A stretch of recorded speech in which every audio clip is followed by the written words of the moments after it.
there, it's Nikki again. Today I'm going to be showing you how to make pink pancakes, which are pancakes with beets. Now for this recipe, you're going to need a couple of things. You're going to need 3/4 of a cup of water. So that's what I have in here. You are going to need a 1/2 cup of ricotta cheese. You will need a 1/4 cup of your beet puree, which I'm going to be making with these beets, just sticking them in a blender, blending them up. They're already cooked. You will need a teaspoon of vanilla extract, which I have here. You will need 1/2 teaspoon of cinnamon. You will need 1 cup of pancake mix. I use the gluten-free, as you all know. A 1/4 cup of grated apple. I started kind of trying to grate some there. Some non-stick cooking spray for your pan. And then a tablespoon of some sort of vegetable oil. I'm going to be using avocado oil. And finally, for garnishing, you know, fruit, maple syrup, etc. I have some syrup there. So, as you can see, we are ready to begin.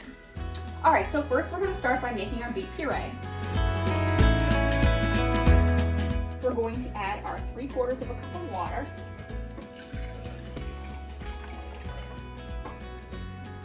Next, we need a 1/2 cup of ricotta cheese.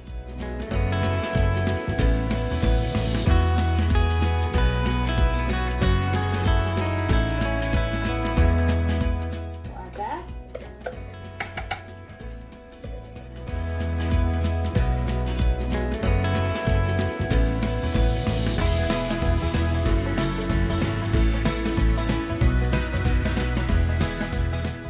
It just says blend until combined. You don't want to over mix it. It's normal to have some lumps. Now at this point, next step would be adding our pancake mix. So we use 1 cup of whatever pancake mix you're choosing. I use the gluten-free Bisquick.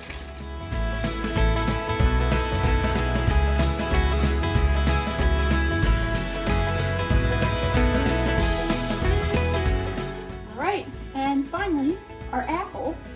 You want a 1/4 cup of grated apple. You stir this. Again, this is not to overmix, it'll be a little lumpy.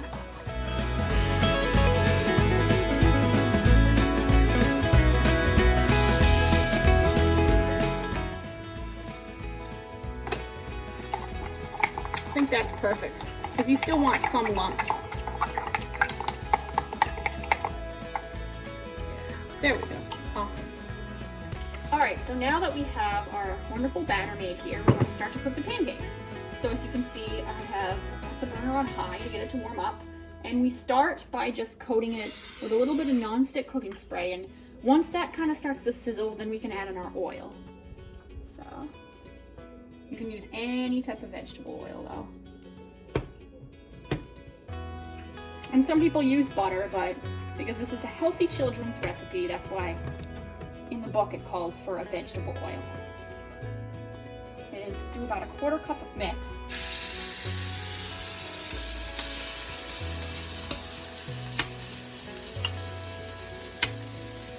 And depends on what size you like your pancakes too.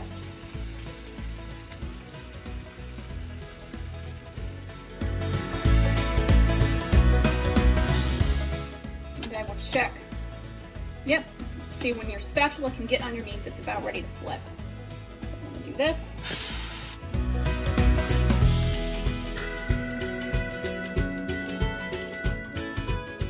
Looks nice and golden brown.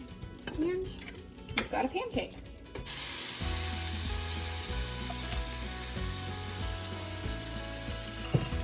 And you can add different things to these pancakes. You can make them fun. I'm going to add a couple of blueberries to this one.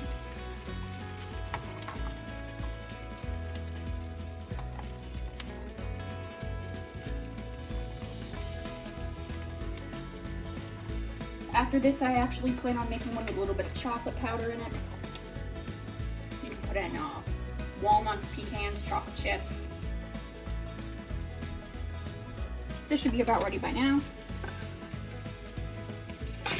Perfect. All right, so we're still cooking our other pancakes, but I figure we'll try our first one. You cut it open, make sure it's nice and golden brown on both sides. Taste. So it's tastes very similar to just a regular pancake, but it's much sweeter. It has like a creamy taste to it, probably from the ricotta cheese, and it's got a nice sweet taste. You know, when you think of beets, you don't necessarily think of sweet, but you know, I couldn't tell this is beets. I would think maybe there's strawberry or something in this perhaps, but this one doesn't have the blueberries, and I'm betting the one with blueberries will come out even better. I would say this is a success for sure. All right, so this is our finished product, our pink pancakes. Let's see how they look on the inside.